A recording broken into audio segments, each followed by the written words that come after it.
Hola, muy buenas tardes a todos y a todas. Muchas gracias por conectarse. Mi nombre es Catalina Briones, soy parte del equipo de la División de Soluciones Médicas de 3M y hoy estaremos en presencia de nuestra especialista clínica en el área de accesos vasculares, Alejandra Belmar, que le estará hablando sobre la ciencia del aseguramiento del sitio de inserción y estabilización del catéter venoso periférico como pilar en la prevención de complicaciones asociadas. Alejandra es enfermera titulada de la Universidad de los Andes de Santiago de Chile. Tiene experiencia en unidades de tratamiento intensivo adulto en el Hospital de Urgencias de Asistencia Pública y en la Clínica Las Condes. Fue coordinadora del programa de buenas prácticas de enfermería de la Registered Nurses Association of Ontario, más conocida como RNAO, en Clínica Las Condes. Tiene un diplomado en cuidado del paciente crítico adulto, un postítulo en administración y gestión de servicios clínicos y un diplomado en prevención y control de infecciones asociadas a la atención de salud, más conocidas como IAAS.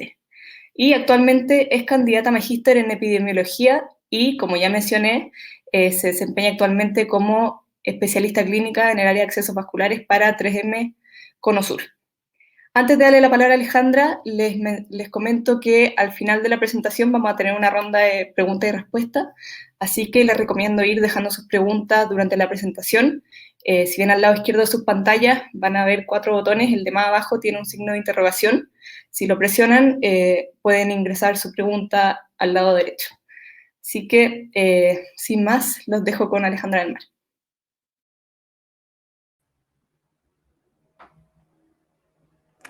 Perfecto, muchas gracias Catalina, muy buenas tardes y desde ya quisiera agradecer a TISPA por esta excelente iniciativa y por su invitación a participar con una ponencia el día de hoy. Entonces, y desde ya, sean todos muy bienvenidos a esta sesión en la cual abordaremos los principales beneficios de la ciencia de la estabilización y el aseguramiento de catéteres venosos periféricos como un método de reducción del riesgo de complicaciones asociadas. Durante esta jornada daremos un viaje por la terapia intravascular, comenzando con algunas generalidades. Entre ellas analizaremos los distintos tipos de dispositivos vasculares periféricos disponibles, sus principales materiales de fabricación y posteriormente su clasificación general. Luego revisaremos algunas complicaciones asociadas al uso y mantención de estos dispositivos periféricos para posteriormente dar paso a la definición y análisis de la ciencia de estabilización y aseguramiento de estos dispositivos como un método de reducción del riesgo de complicaciones. Para comenzar entonces, revisaremos de manera primaria algunas generalidades sobre terapia intravascular y gestión del capital venoso. Entonces, en esta sección, y para comenzar, ¿cierto?, nuestra jornada del día de hoy, debemos hacer hincapié en que cada día la terapia intravascular se torna una parte muy importante dentro del tratamiento de los pacientes, el cual finalmente le permitirá desde la eventual recuperación o inclusive hasta el buen morir. Por ende, no debemos olvidar que la terapia intravascular podría estar presente desde el nacimiento de las personas, probablemente los pueda acompañar durante algún periodo de enfermedad para ayudarles a recuperar su salud, y así también podría estar presente para ayudar a los pacientes a llegar a su última etapa del ciclo vital con la mayor estabilidad posible, tratando de mitigar el dolor y permitiéndoles estar acompañados de sus seres queridos. Por otro lado, y cada vez de manera más frecuente, y como ya veíamos en las exposiciones anteriores, la terapia intravascular va alcanzando nuevos horizontes, realizándose no solamente dentro del ámbito hospitalario, sino que también en ambientes domiciliarios y de atención primaria, llegando así a todos los puntos de atención que el paciente requiera para finalmente cumplir con el tratamiento requerido para recuperar su salud. En este mismo contexto, entonces, debemos partir conociendo y reforzando el hecho de que la anatomía vascular de los pacientes debe ser gestionada y utilizada de manera correcta para prevenir complicaciones y mantenerla en condiciones óptimas durante todo el ciclo vital del paciente. Si bien podríamos pensar, ¿cierto?, que el paciente tiene una gran cantidad de vasos sanguíneos disponibles para utilizar, siempre debemos recordar que todos estos pequeños vasos van a confluir finalmente en venas o arterias de mayor calibre que van a terminar en un vaso importante que finalmente retorne o expulse, ¿cierto?, sangre desde la sección del corazón hasta el resto de los órganos vitales. Por lo tanto, los vasos sanguíneos de las extremidades escogidas para instalar un dispositivo vascular deben ser cuidadosamente elegidos para conservar tanto la calidad y la durabilidad de los mismos a través de las diferentes etapas del ciclo vital de los pacientes que estén bajo nuestro cuidado clínico. A modo de reforzar este punto anteriormente visto, ya algunos conceptos como la gestión del capital venoso han sido descritos por autores, por ejemplo, como Belda y Villarín,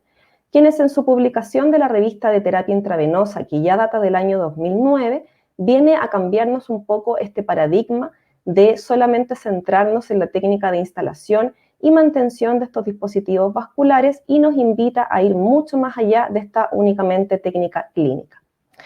Es así que, como ustedes pueden observar en esta lámina, este concepto es comprendido como el conjunto de todos los vasos del sistema circulatorio venoso que son potencialmente utilizables con fines terapéuticos o diagnósticos y los cuales estamos en condiciones de gestionar de la manera más prioritaria y eficiente posible para optimizar su uso y así no agotarlo precozmente.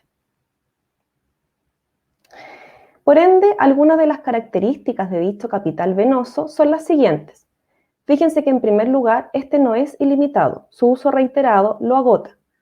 No admite funciones repetidas sin deteriorarse, no es en ningún caso reemplazable y por supuesto que su estado influye en la calidad de vida del paciente que es sometido a terapia intravenosa y por supuesto va a condicionar las decisiones terapéuticas futuras.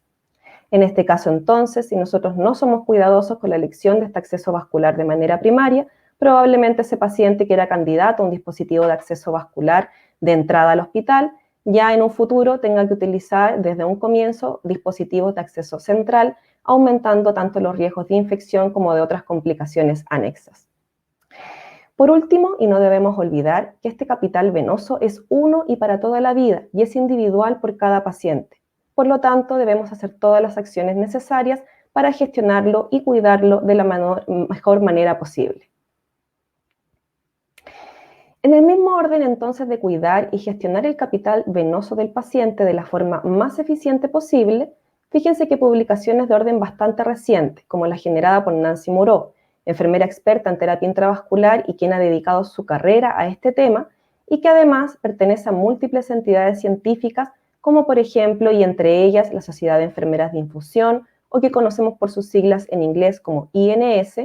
ha explicado en su libro denominado Preservación de la salud de los vasos, el enfoque correcto para el acceso vascular, este modelo que ustedes pueden ver en esta lámina que avala esta buena práctica y que consiste en 4 segmentos principales. Entonces, si vamos revisando, podemos observar, ¿cierto?, en primer lugar, que todas las recomendaciones dirigidas a la etapa de evaluación y selección, ¿cierto?, del vaso sanguíneo que vamos a puncionar.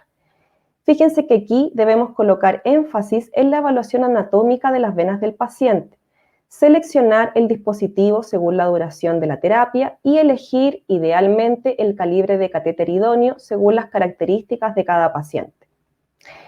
Ya en segundo lugar, nos vamos a encontrar con la etapa de inserción, en donde debemos comenzar a aplicar máximas precauciones dirigidas a la reducción del riesgo de infección y también a la utilización de una estabilización del dispositivo lo más adecuada posible. En tercer lugar, ya nos vamos a encontrar con la etapa de manejo, en donde se tornará trascendental la evaluación diaria de estos dispositivos endovenosos, la cual debe considerar dentro de esta evaluación cómo se encuentra el estado de la cobertura del catéter, el funcionamiento del dispositivo y por último el estado de la estabilización del mismo. Por último, la cuarta etapa ya va a estar dirigida hacia la evaluación en donde se torna fundamental la supervisión, tanto del correcto cumplimiento de los puntos anteriormente descritos, como también la constante evaluación de las competencias del personal clínico y el establecimiento de protocolos que incluyan todos los puntos mencionados de manera anterior. Si se fijan, la educación en este modelo se encuentra al centro y la idea es no solo educar al personal de salud en esta temática, sino que también incluir al paciente y su familia para lograr que este acceso vascular sea idealmente cuidado, gestionado y que nos dure idealmente el mayor tiempo posible o mientras dure el transcurso de la terapia intravascular. Finalizados entonces estos puntos de partida, revisaremos ahora los diferentes tipos de acceso vascular periférico y sus principales usos en la administración de terapia intravenosa en la actualidad. Entonces, en primer lugar, y solo a modo de recordatorio, debemos mencionar que el 90% de los pacientes que ingresan a un centro hospitalario necesitará de la administración de algún tratamiento endovenoso para lograr su recuperación. Por lo tanto, fíjense que en la actualidad, 2 de cada 3 pacientes hospitalarios poseen al menos un catéter venoso periférico corto instalado. Y además debemos recordar que los dispositivos periféricos están destinados en este caso por un uso, ¿cierto?, por plazos no mayores a 6 o 7 días, considerando posiblemente recambios durante este transcurso de tiempo, y además que ya el uso de dispositivos de acceso central va a estar destinado para terapias superiores a 7 días, inclusive por 30 días o incluso un poco más de tiempo, dependiendo de las características específicas de ese paciente. Como ya sabemos además, un catéter vascular periférico es aquel dispositivo que se inserta en una vena de este mismo orden con la finalidad de administrar medicamentos o líquidos que no posean propiedades vesicantes. Dentro de sus componentes debemos recordar que vamos a encontrar en primer lugar, ¿cierto?, la aguja o bisel del catéter con el cual atravesaremos la piel del paciente hasta que podamos canalizar la vena que escogimos. Posterior a la aguja vamos a encontrar el cuerpo del dispositivo y aquí es donde podríamos, ¿cierto?, encontrar dispositivos confeccionados de distintos materiales, los cuales iremos revisando más adelante en el transcurso de esta presentación. Luego ya nos vamos a encontrar con el eje del catéter, en el cual podremos identificar el calibre o denominado gauge, ¿cierto?, del dispositivo, generalmente a través de su coloración, y finalmente contaremos, ¿cierto?, con el eje de plástico y tapón protector, los cuales cumplirán el rol de evitar el reflujo sanguíneo durante el momento, sobre todo, de la inserción de este tipo de dispositivos. Asimismo, los dispositivos de acceso vascular periférico se pueden dividir en dos grandes familias. En primer lugar, los catéteres venosos periféricos cortos y en segundo lugar, los catéteres de línea media. El primer grupo, correspondiente a los catéteres venosos periféricos cortos, van a ser aquellos destinados a una terapia de corto plazo, que idealmente no supere los 6 o 7 días, ¿cierto?, de administración de terapia y que podría tener recambios del catéter durante este transcurso de tiempo. En la actualidad vamos a observar que existe una gran variedad de tamaños, calibres y también de materiales de los cuales están fabricados estos tipos de dispositivos. Inclusive, como ustedes ya conocen, muchos de ellos incluyen propiedades de bioseguridad que están destinadas a la protección del personal sanitario durante el proceso de inserción de este tipo de catéteres. Por otro lado, este tipo de dispositivos podrían ser subclasificados a su vez como catéteres de cono redondo y también como catéteres con cono que cuentan con una plataforma de estabilización incorporada. Si se fijan, al momento de comparar ambos tipos de catéteres periféricos, debemos destacar que los dispositivos que incluyen esta plataforma de estabilización incorporada van a permitir un mejor aseguramiento del dispositivo de manera global y además, al contar con una superficie más plana en su base, disminuiría considerablemente los riesgos, por ejemplo, de provocar lesiones de piel, que pudiesen en este caso sumarse al uso de catéteres de cono redondo, ¿cierto?, que son los que vemos arriba, y que probablemente se pueda generar en mayor medida en pacientes edematosos, que podría ser la tónica habitual de pacientes críticos o también hospitalizados en otras áreas del hospital. Ya en el otro grupo de accesos vasculares periféricos vamos a encontrar los catéteres de línea media, o que también conocemos por su nombre comercial como catéteres midlines, los cuales pueden ser utilizados por periodos bastante más prolongados y que por lo general van entre las 2 hasta las 4 semanas de uso continuo. Por lo general, estos dispositivos se instalan en las venas de la parte superior del brazo, accediendo por la fosa antecubital y terminando su extremo distal cerca de la axila, como ustedes pueden ver en esta imagen, pero en ningún caso cerca de venas de gran calibre como las venas cava superior o inferior, lo que nos recuerda siempre que ambos tipos de accesos venosos, tanto catéteres venosos cortos como catéteres de línea media, corresponden siempre a dispositivos de tipo periférico y por lo tanto toda la medicación que administremos a través de ellos debe seguir estas directrices. Como comentábamos anteriormente, el material de fabricación de los catéteres venosos periféricos ha ido migrando durante los últimos años hacia el uso de insumos biocompatibles que permitan una mayor adaptabilidad y duración del dispositivo en los pacientes. Fíjense entonces que en este contexto los materiales han ido migrando desde la creación del PVC en el año 1945, pasando por el uso del teflón, catéteres de silicona, poliuretano y finalmente con la llegada del material Vialón, el cual se utiliza en la actualidad. Algunos estudios disponibles que nos otorgan más detalles sobre el uso de este tipo de materiales en dispositivos de acceso vascular periférico son, por ejemplo, el ensayo clínico aleatorizado del autor Maki, publicado en los Anales de Medicina Interna y que, fíjense, ya data del año 1991. En este estudio se compara el uso y los riesgos de infección asociados al uso del teflón versus el material Vialón, atribuyendo mayor probabilidad de este tipo de eventos en catéteres de orden teflonados. En este mismo estudio, el autor también detalla otros factores de riesgo asociados al desarrollo de complicaciones, tales como el uso de antibióticos intravenosos y, por ejemplo, cateterización prolongada, entre otros. Resultados muy similares son los descritos por el autor Karadag el año 2000 en su publicación realizada en la revista de la Sociedad de Enfermeras de Infusión, o INS, donde este autor determina el impacto del uso de ambos materiales en la incidencia de complicaciones, siendo esta mayor con el uso de catéteres de teflón versus catéteres fabricados con Vialón.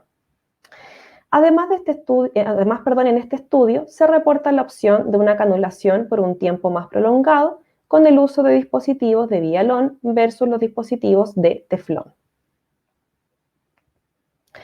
Derivado entonces del uso de estos dispositivos, vamos a poder encontrar múltiples complicaciones asociadas, las que iremos revisando una por una en las siguientes diapositivas.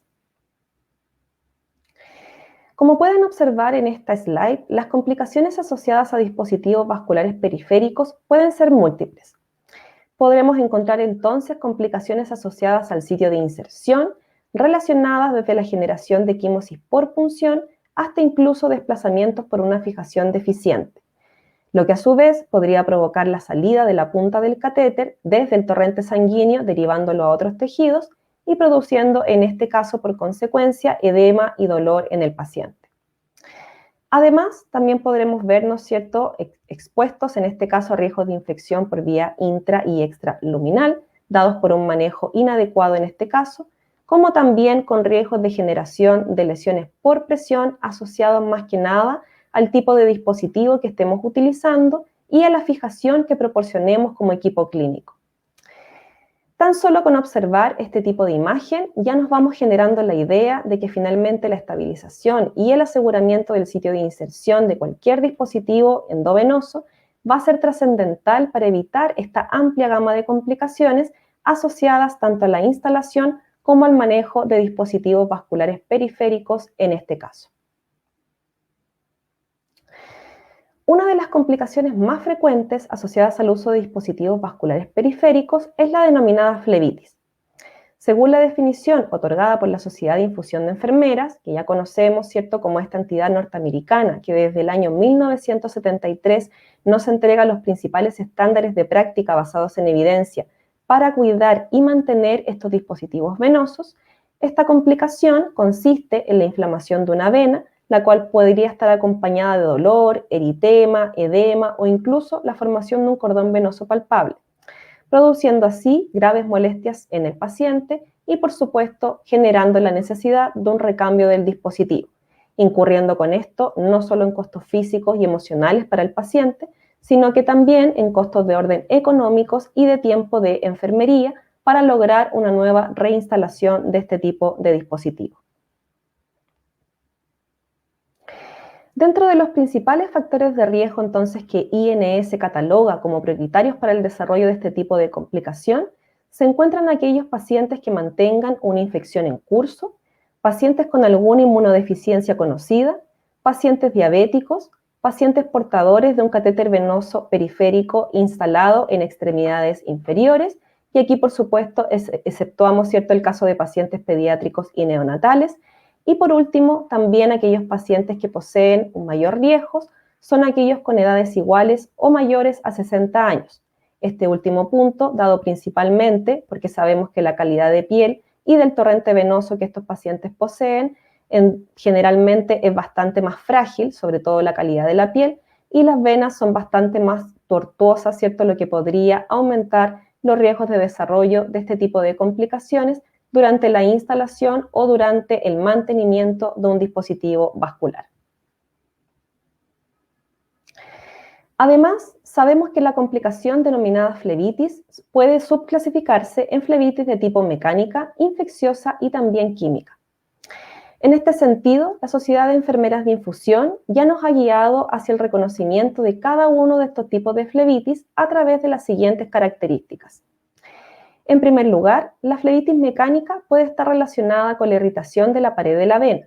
la cual a su vez podría estar provocada por el tamaño demasiado grande del catéter para la vasculatura que estemos eligiendo, el movimiento del catéter dentro del vaso sanguíneo, algún traumatismo provocado por la inserción o también algún traumatismo derivado del material y de la rigidez del catéter que estemos utilizando. En segundo lugar, la flebitis de tipo química puede estar relacionada con los líquidos de infusión de alta osmolaridad, generalmente mayor a 900 milimoles por litro. También puede estar relacionada a la presencia de partículas en el líquido de infusión, al tamaño demasiado grande de un catéter para la vasculatura que estemos eligiendo y también al uso de soluciones antisépticas cutáneas que no estén completamente secas al momento de la inserción del dispositivo periférico.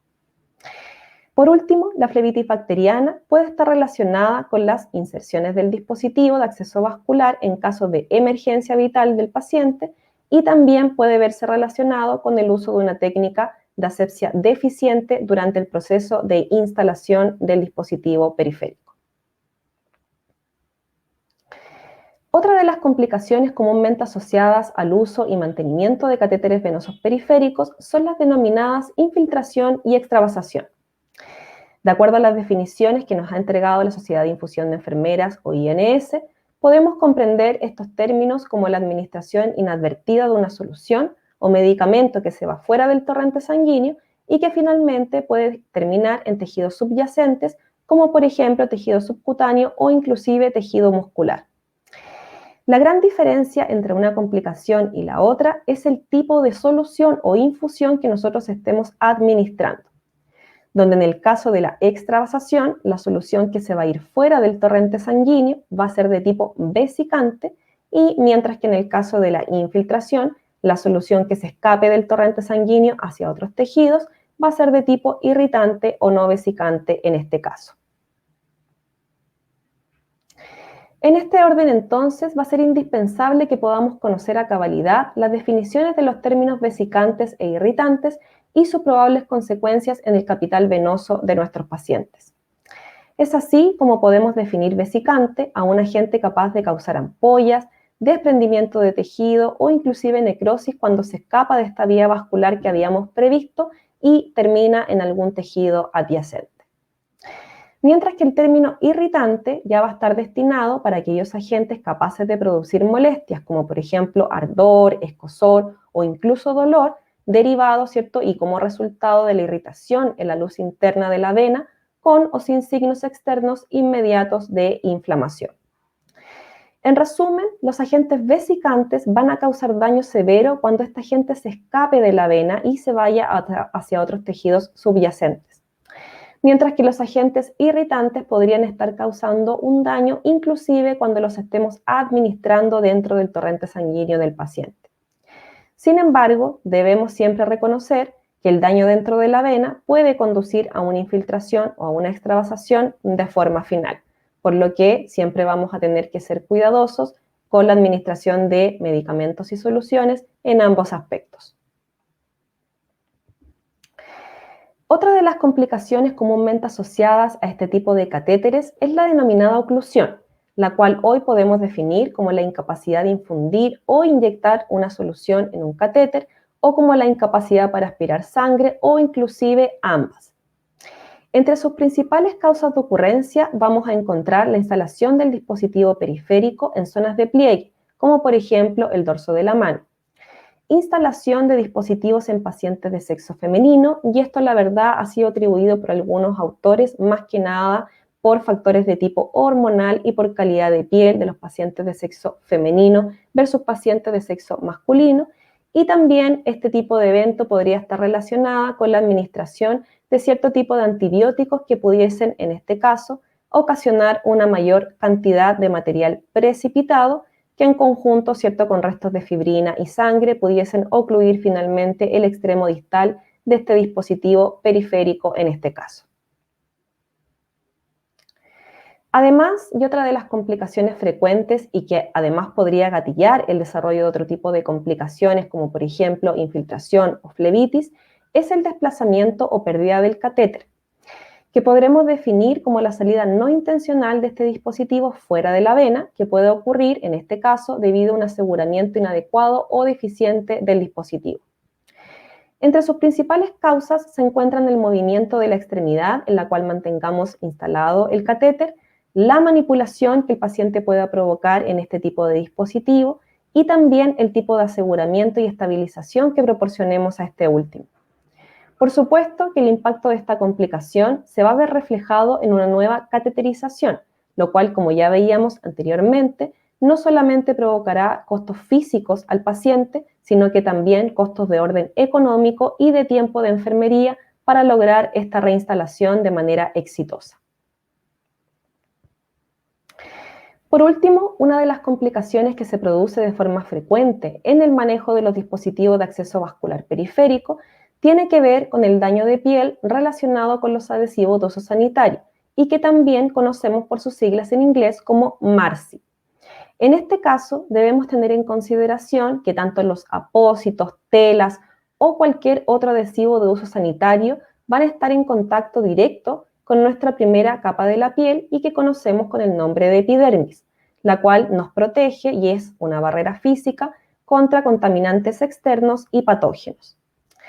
Entonces, lo que ocurre es que al colocar y retirar de manera persistente este tipo de apósitos, debido a la necesidad generalmente de reforzar la estabilización del dispositivo vascular,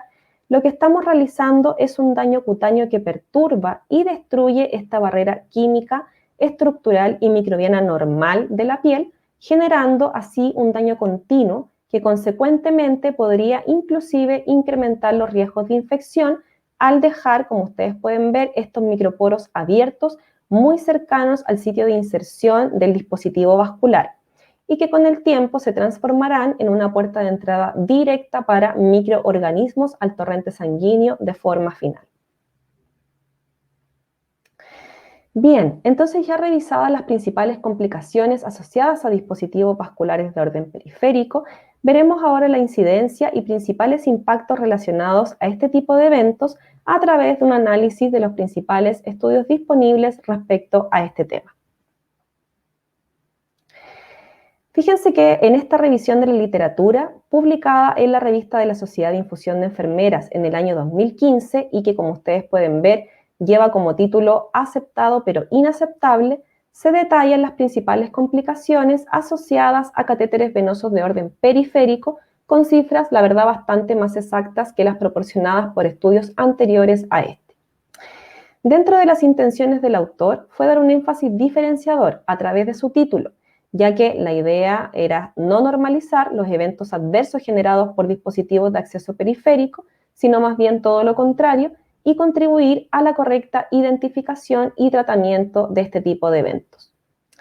En este contexto, entonces, podemos observar que la tasa de ocurrencia de la complicación denominada oclusión es de un 22,8%,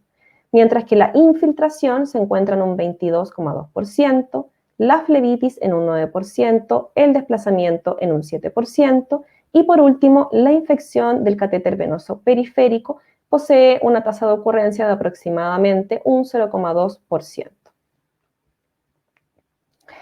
De este mismo estudio, además se desprende la cifra total de que al menos un 46% de los catéteres venosos periféricos instalados presentará alguna complicación. Es decir, casi la mitad de los pacientes que portan un catéter para terapia intravenosa sufrirá de algún tipo de falla. Y son precisamente estas consecuencias las que nosotros, ¿cierto?, como profesionales clínicos, debemos evitar a través de un trabajo continuo basado en la mejor evidencia científica disponible. Otro de los estudios que detallan mayores características sobre el desarrollo de estas complicaciones es el análisis de datos secundarios de un ensayo controlado aleatorio del tiempo de permanencia del dispositivo vascular periférico, publicado en este caso por el autor Wallis en la revista de Control de Infecciones y Epidemiología Hospitalaria en el año 2014. En este artículo se detallan las principales complicaciones asociadas a los dispositivos periféricos y sus factores de riesgo independientes para su generación. Es así como para la complicación de oclusión, sus factores de riesgo independientes son la instalación del dispositivo periférico en localizaciones de pliegue, como por ejemplo el dorso de la mano. La instalación de estos dispositivos en pacientes de sexo femenino, por las causas que ya revisábamos anteriormente y que generalmente tienen que ver con factores hormonales y calidad de la piel de este tipo de pacientes. Y también otra causa, ¿cierto?, es la administración de algunos tipos de antibióticos que pudiesen ocasionar una mayor cantidad de material precipitado en el extremo distal del catéter. Ya en cuanto a la complicación de desplazamiento, tenemos que sus principales factores de riesgo independientes son la instalación del dispositivo periférico en el dorso de la mano, la inserción del dispositivo por personal que no se encuentre entrenado y la localización de estos catéteres en zonas, por ejemplo, de pliegue, como en este caso la fosa antecubital. Por último, y en cuanto a la complicación flebitis, sus factores de riesgo independientes van a tener relación con la instalación de un dispositivo vascular periférico, en este caso en pacientes de sexo masculino, y también con el uso de catéteres de tamaños o gauges 18 o mayor. Ya en cuanto a las complicaciones de orden infeccioso, existen dos estudios importantes al respecto, los cuales ya nos indican que anualmente son instalados alrededor de 1,6 millones de catéteres venosos periféricos a nivel global. Tomando entonces en consideración este dato, es que el estudio de Hathaway, publicado en el año 2012, nos ha proporcionado el antecedente de una media de infección para catéter venoso periférico que oscila en alrededor de 0,5 por 1000 días catéter. Dato que además ha sido complementado con los resultados del autor Mermel en el año 2017, donde encontramos que los catéteres venosos periféricos representan una media del 23% de las infecciones del torrente sanguíneo que están asociadas a la atención de salud. En resumen, estaríamos hablando de un total aproximado de 360.000 infecciones del torrente sanguíneo asociadas a dispositivos de tipo periférico y que son generadas anualmente solo en los Estados Unidos. Ya en cuanto a los impactos de orden económico derivados de las complicaciones generadas por los catéteres vasculares periféricos, el mismo estudio revisado anteriormente nos muestra que la tasa de fallo de estos dispositivos oscila entre un 35 hasta un 50% y que el costo asociado de cada reinserción se encuentra entre los 28 y 35 dólares por cada intento nuevo de punción. Si consideráramos que en Estados Unidos se compran un total aproximado de 300 millones de catéteres vasculares periféricos al año, los costos del tratamiento de las complicaciones anexas ascenderían a un total aproximado de unos 4.200 millones de dólares. Costo que, como ustedes pueden ver, es altísimo y que probablemente si nosotros hiciésemos el ejercicio de medir en nuestras instituciones, nos sorprenderíamos de los resultados obtenidos. Bien, entonces ahora que ya conocemos en mayor medida las principales complicaciones asociadas al uso y mantención de dispositivos de tipo periférico, daremos curso a la revisión de las principales medidas preventivas para evitar este tipo de eventos adversos en los pacientes. Uno de los pilares en la prevención de complicaciones asociadas al uso y mantención de dispositivos de tipo periférico es el aseguramiento y estabilización de estos dispositivos, ya que si logramos este punto de manera óptima, además de prevenir complicaciones, estaríamos prolongando la vida útil de este catéter venoso periférico, en este caso, asegurando una terapia de infusión óptima con una menor tasa de recambio de catéteres y una mayor satisfacción por parte del usuario. Pero la pregunta que nos haremos el día de hoy es, ¿qué comprendemos como aseguramiento, estabilización y tiempo de permanencia del dispositivo endovenoso? Entonces, en primer lugar, debemos comprender como aseguramiento la capacidad de proteger el sitio de inserción y asegurar el catéter o dispositivo de acceso vascular que estemos utilizando para reducir el riesgo de este movimiento inadvertido, migraciones, movimientos de micropistoneo, desplazamientos y eventualmente la pérdida accidental del catéter cuando se encuentre dentro del vaso sanguíneo.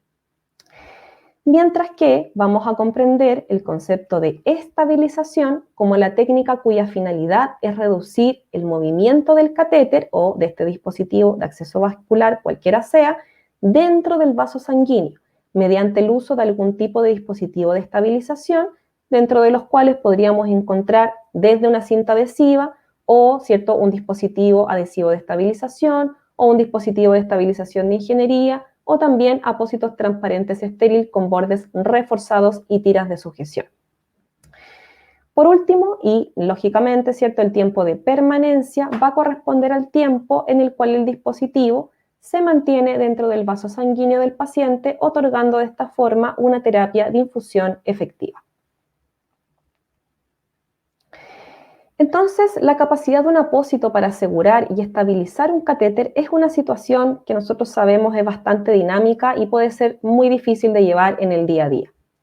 Los dispositivos de acceso vascular pueden estar cerca, ¿cierto?, o sobre áreas de flexión, o pueden estar presentes en un paciente que, por ejemplo, camina, hace ejercicio, o en un paciente que constantemente se esté girando, ¿cierto?, sobre la cama para, por ejemplo, alcanzar su teléfono móvil, su tableta electrónica o incluso su computador o algún otro utensilio, como por ejemplo anteojos o audífonos en el caso de pacientes adultos mayores.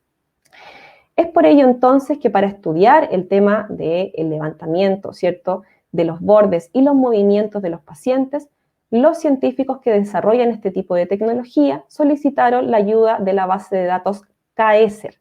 una base de datos masiva de ergonomía y tamaño humano utilizada por el ejército. La tecnología de seguimiento de movimiento y las supercomputadoras que este programa mantuvo durante el proceso de estudio pasaron semanas modelando el movimiento humano para identificar en este caso la mejor manera de desarrollar un apósito capaz de sobrevivir al movimiento del paciente tanto en distintas actividades como también en distintos ángulos mientras se le otorgaba la terapia de infusión. Entonces descubrimos que por supuesto queremos que estos apósitos de sujeción sean lo suficientemente resistentes para asegurar y estabilizar un catéter, pero no queremos que sean rígidos y que no permitan adaptarse a los movimientos diarios y básicos del paciente. Una innovación entonces que surgió de este esfuerzo y de este estudio colaborativo fue finalmente estos apósitos con bordes reforzados y que a su vez traen estos microcortes e insertos que ustedes pueden ver en esta imagen. Entonces, las microperforaciones ubicadas en el borde de estos apósitos de aseguramiento están completamente diseñadas para proporcionar esta capacidad de flexión que comentábamos anteriormente.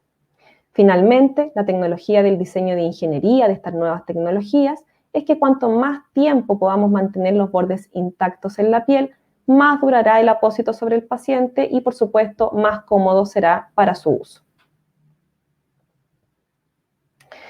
Además del borde reforzado con microcortes, otra de las características de las tecnologías de aseguramiento avanzado incluyen la presencia de un sistema de patrón adhesivo dual que nos permite una mejor respirabilidad de la piel debajo del apósito. Además, también incluye presencia de una ventana central para lograr la visualización del sitio de inserción del dispositivo periférico y también incluye la presencia de tiras de estabilización que proporcionan una mayor estabilidad al dispositivo vascular de forma completa y que son fabricados de los mismos materiales que el apósito primario en este caso. Si pudiésemos, ¿cierto?, observar esta tecnología de manera microscópica, podríamos observar que la imagen, en este caso de la izquierda, la cual corresponde a un apósito tradicional, posee el adhesivo dispuesto de una forma uniforme, mientras que si miramos la imagen de la derecha de nuestras pantallas, esta va a corresponder a un apósito con patrón adhesivo. El área de color negro que vemos en la imagen es aire libre, como ustedes pueden ver acá, y que en este caso el proceso de obtención de imágenes del microscopio electrónico no alcanzó a obtener. Entonces el negro sería normalmente la piel del paciente cuando este apósito se adhiere, ¿cierto?, en contra de ella. Fíjense que las moléculas rojas representan moléculas de vapor de agua. Entonces, lo que esta imagen nos dice, ¿cierto?, es que los apósitos tradicionales con un adhesivo dispuesto de forma uniforme van a tener una capa ininterrumpida de adhesivo, por lo que las moléculas de vapor de agua deberán pasar a través del adhesivo y la película para poder salir al exterior. Por otra parte, el apósito con patrón adhesivo permite una velocidad de transmisión mucho mayor a través del apósito, ya que las moléculas solo necesitan pasar a través de la película y no del adhesivo propiamente tal, confiriéndole así propiedades de permeabilidad que permiten la respirabilidad de la piel y la generación de una barrera de protección contra bacterias, virus y hongos. Es decir, sumado a las propiedades de diseño de ingeniería, los apósitos de aseguramiento avanzado permiten además una mejor permeabilidad de la piel, generando mayor comodidad y protección para el paciente en conjunto con la flexibilidad que necesitamos para el movimiento diario durante el transcurso de su atención. Además de las propiedades de permeabilidad y respirabilidad de estos apósitos de aseguramiento avanzado, estas nuevas tecnologías poseen un cambio en cuanto a la fuerza de la estabilización proporcionada por estos dispositivos.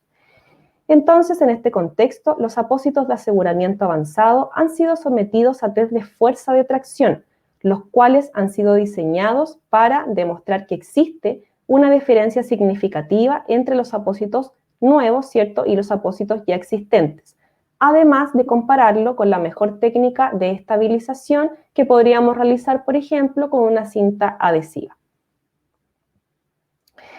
Derivado entonces de los resultados de estos test de fuerza, ya han dado como resultado que la fuerza de tracción, es decir, lo que nosotros, ¿cierto?, apliquemos para poder remover ese catéter que está fijado y está estabilizado con estos dispositivos de aseguramiento avanzado, necesitamos, ¿cierto?, mover y hacer una fuerza tal que pueda mover 1 centímetro el dispositivo vascular periférico, cubierto en este caso con apósitos con bordes reforzados de aseguramiento avanzado, y que en este caso para remover 1 centímetro este dispositivo vascular periférico necesitaríamos el doble de tracción de fuerza comparado con la fuerza que necesitaríamos para remover este catéter con un apósito transparente estándar, o también si lo comparamos con el uso de tiras de cinta adhesiva utilizadas comúnmente para lograr la estabilización de cualquier dispositivo vascular. Hoy en día, entonces, las recomendaciones basadas en evidencia, publicadas por entidades como INS, el Centro de Control de Enfermedades, la Sociedad de Epidemiología Hospitalaria de Estados Unidos, o conocida como CHEA, y también la Asociación de Profesionales en Control de Infecciones y Epidemiología, conocida como APIC, han reconocido las propiedades anteriormente descritas y han hecho hincapié en la utilización de dispositivos de estabilización para la reducción del riesgo de complicaciones derivadas tanto del uso como del mantenimiento de catéteres venosos periféricos durante toda la etapa de monitoreo y aseguramiento de este dispositivo. Estas mismas entidades han recomendado, además, durante esta etapa, mantener la visualización del sitio de inserción del dispositivo IV y desinfectar todos los puertos y conectores del catéter para prevenir, además, riesgos de infección por vía intraluminal. Según la definición entonces otorgada por la Sociedad de Enfermeras de Infusión, los dispositivos de estabilización recomendados a utilizar se denominan dispositivos de estabilización de ingeniería, término que corresponde en este caso a un dispositivo o sistema ubicado ya sea por vía subcutánea o tópica y que está específicamente diseñado y desarrollado para controlar el movimiento en el cono del catéter y de esta forma reducir el riesgo de complicaciones asociadas a través del control del movimiento del catéter al interior del vaso sanguíneo. En este orden, ya contamos con estudios que nos proporcionan evidencia sobre el uso de apósitos semipermeables con bordes reforzados para optimizar los resultados de los pacientes y reducir el riesgo de complicaciones asociadas. Este es el caso del presente estudio, el cual corresponde a un ensayo clínico aleatorizado realizado en 442 pacientes adultos con un catéter de arteria pulmonar instalado y en los cuales se aleatorizó el uso de 3 regímenes de coberturas. El primero se probó un gasa y cinta estéril como control, reemplazados cada 2 días. Posteriormente, se probó un apósito de poliuretano convencional que fue reemplazado cada 5 días y después se probó un apósito de poliuretano altamente permeable, también reemplazado cada 5 días. Dentro de los resultados de este documento encontramos una disminución de las infecciones del torrente sanguíneo relacionadas al catéter de arteria pulmonar en los últimos 5 años posteriores a la realización de las mediciones. Además, los apósitos de poliuretano demostraron ser seguros para su uso en estos dispositivos, con una duración mantenida de este apósito sobre el sitio de inserción del catéter por un mínimo de 5 días de uso. Resultados similares fueron los obtenidos en la publicación de Mackie, correspondiente a un estudio aleatorizado, prospectivo, y el cual comparó 356 sitios de inserción de catéteres introducidos de forma percutánea y los cuales utilizaron en este caso un apósito de gasa y cinta que se cambiaba cada 2 días, un apósito transparente semipermeable con bordes reforzados cambiado cada 2 días y un apósito transparente semipermeable con bordes reforzados cambiado cada 7 días. Dentro de sus resultados, el autor describe que los apósitos transparentes con bordes reforzados semipermeables cambiados cada 2 o 7 días protegieron frente a la infección de los catéteres venosos centrales y los catéteres Hickman, en este caso, que entraron en este estudio, de manera comparable al apósito estándar de gasa y cinta cambiado cada 2 días, extendiendo con esto el tiempo de uso de este tipo de apósitos de cobertura sobre los sitios de inserción de los catéteres anteriormente mencionados. De manera entonces ya un poco más práctica, tenemos que INS nos ha recomendado a través de su estándar de práctica número 37, referente a la estabilización del acceso vascular, que ya no podemos confiar en apósitos transparentes de membrana semipermeables estándar, es decir, sin bordes reforzados, o en el uso de gasa y cinta por sí solos como un método de estabilización, ya que no poseemos evidencia suficiente que avale estos insumos, ¿cierto?, con beneficios para la estabilización del dispositivo vascular periférico. Por lo tanto, la idea es utilizar el dispositivo vascular periférico con un apósito transparente de carácter avanzado que permita mantener el dispositivo en su lugar por la duración total de los días de terapia que el paciente tenga indicados. Con relación a la frecuencia de cambio de los apósitos, también la Sociedad de Enfermeras de Infusión nos ha recomendado lo siguiente: cambiar estos apósitos transparentes estéril semipermeables al menos cada 5 o 7 días y en caso de que, por ejemplo, el paciente se encuentre demasiado sudoroso o el sitio de inserción del dispositivo todavía se encuentre con presencia de contenido hemático posteriormente a la instalación, INS también nos ha recomendado cambiar estos apósitos de gasa al menos cada 2 días. En todo caso, y cualquiera sea la opción que el clínico utilice para cubrir el sitio de inserción del dispositivo de acceso vascular, es importante que se tome en consideración que estos deberán ser cambiados en un tiempo menor en caso de que, por ejemplo, encontremos el apósito sucio, húmedo o desprendido, con la finalidad de disminuir el riesgo de complicaciones anexas. Resumiendo entonces, además de las recomendaciones otorgadas por INS en cuanto a la estabilización y aseguramiento de los dispositivos periféricos, también debemos considerar las directrices entregadas por el Centro de Control de Enfermedades respecto a este tema,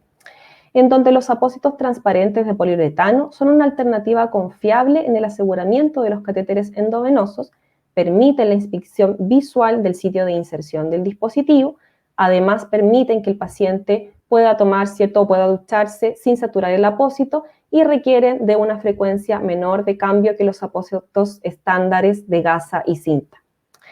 Por último, además, ¿cierto?, las tecnologías de aseguramiento avanzado cuentan con aprobación por la FDA y han sido clasificados como dispositivo de estabilización del catéter intravascular como su título central de uso.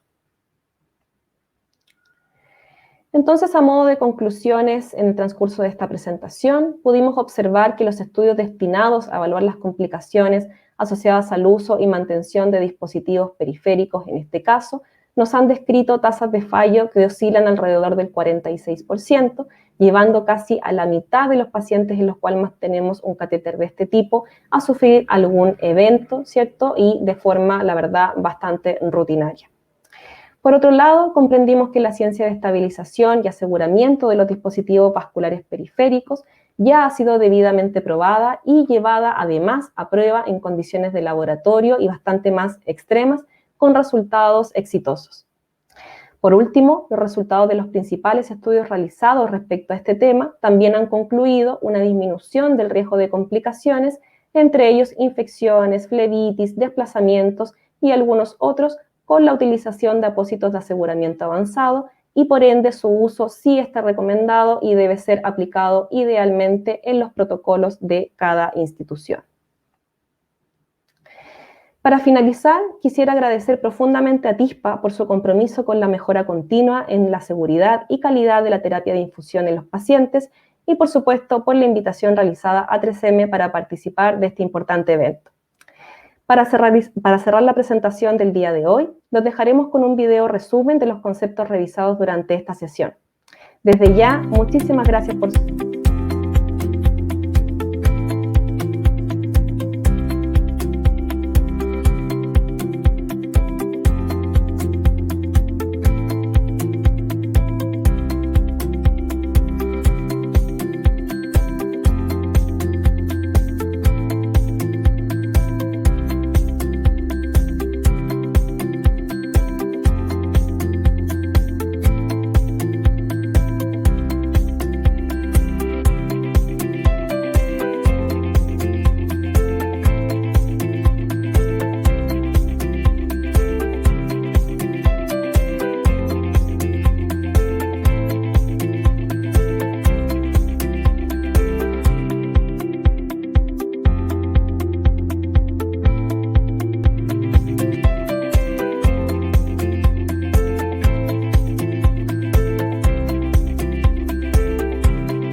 Muchas gracias, Alejandra, por tu presentación. Ahora vamos a pasar a leer algunas de las preguntas que nos hicieron, gracias a los que hicieron por la plataforma. Vamos a tratar de responder todas las que podamos. La primera pregunta, Alejandra, ¿por qué el calibre del catéter depende del tratamiento? Si cuando es mayor el calibre, corremos mayor riesgo de infección. Sí, perfecto. Muchas gracias, Catalina, por la pregunta y por la persona que lo haya realizado a través del chat. Y la verdad es que el tema del calibre que instalemos en nuestros pacientes es un tema que durante el último tiempo ha sido recurrente. Debemos considerar un mayor riesgo de complicaciones en cuanto a estos calibres de dispositivos sean más grandes, ya que debemos visualizar la vasculatura de nuestro paciente de manera prioritaria. Entonces aquí siempre el clínico debe tener en consideración que, por ejemplo, un dispositivo calibre 22, 24, dispositivos un poco más pequeños, van a estar destinados para terapias a lo mejor intermitentes, un antibiótico cada 8 horas o algún suero que esté pasando un flujo más lento, y, por ejemplo, ya dispositivos de un orden mayor, catéteres 20, 18 o inclusive 14 que se utilizan menos, pero podrían ser utilizados, están en este caso destinados para la administración de terapias en grandes volúmenes, transfusiones sanguíneas, administración de medios de contraste y también la utilización dentro de emergencias vitales para cualquier tipo de droga o medicamento que necesitemos administrar. Es importante que como personal clínico, ¿cierto?, tengamos esta diferenciación para evitar en este caso que el catéter en sí y el material del catéter esté rozando continuamente las paredes del vaso sanguíneo, ¿cierto?, en donde lo vamos a instalar, y con esto eventualmente podamos sufrir posteriormente la presencia de alguna flebitis o incluso alguna infiltración o extravasación, dependiendo del medicamento que estemos utilizando. Así que la recomendación es que traten de elegir el dispositivo idóneo para cada paciente en orden más o menos, ¿cierto?, a la terapia que ellos vayan a recibir o que ustedes tengan, y que en conjunto con el médico ese paciente vaya a tener prescrita durante la atención y mientras esté a su cargo. Gracias, Alejandra. Otra de las preguntas que hicieron por el chat: si tenemos un catéter periférico ocluido, ¿es preferible tratar de destaparlo teniendo en cuenta que si está ocluido por un coágulo podemos producir algún trombo? Sí, bueno, la verdad es que esa también es una pregunta bastante patente en nuestra práctica clínica, suele pasarnos bastante, pero la verdad es que acá, y ya los ponentes anteriores hablaron, ¿cierto?, por ejemplo, de la desoclusión de catéteres en el ámbito hospitalario, ¿cierto?, con dispositivos centrales, que en este caso tenemos que hacer algo más para poder salvarlos y evitar costos anexos en nuestros pacientes. En el caso de dispositivos de acceso vascular, la verdad es que aquí, cuando este dispositivo ya se encuentra completamente ocluido, recuerden que hablábamos que la oclusión del dispositivo puede ser en dos vías, ¿cierto? Puede ser que nosotros no podamos administrar medicamentos y no podamos refluir para tomar alguna muestra, pero en el caso de que tengamos las dos al mismo tiempo, estamos hablando ya de una oclusión de dos vías, es decir, no podemos ni infundir ni aspirar para tomar muestras. Entonces, la verdad es que en este último caso, este catéter ya no nos estaría sirviendo, probablemente esté generando un daño interno dentro del torrente sanguíneo, y la verdad es que aquí la indicación, más que tratar de desocluirlo o a lo mejor destaparlo con algún producto químico o únicamente con suero fisiológico, aquí lo ideal sería poder recambiarlo por uno nuevo en cuanto el paciente tenga la opción de recambiar, y si no, ya pensar en otro dispositivo de acceso vascular, porque probablemente ese paciente requiera de algún dispositivo un poco más a largo plazo o con otras características, para que no tengamos ningún tipo de riesgo de complicación. Gracias, Alejandra. Otra pregunta: ¿los apósitos de aseguramiento pueden producir alergias en los pacientes o son hipoalergénicos?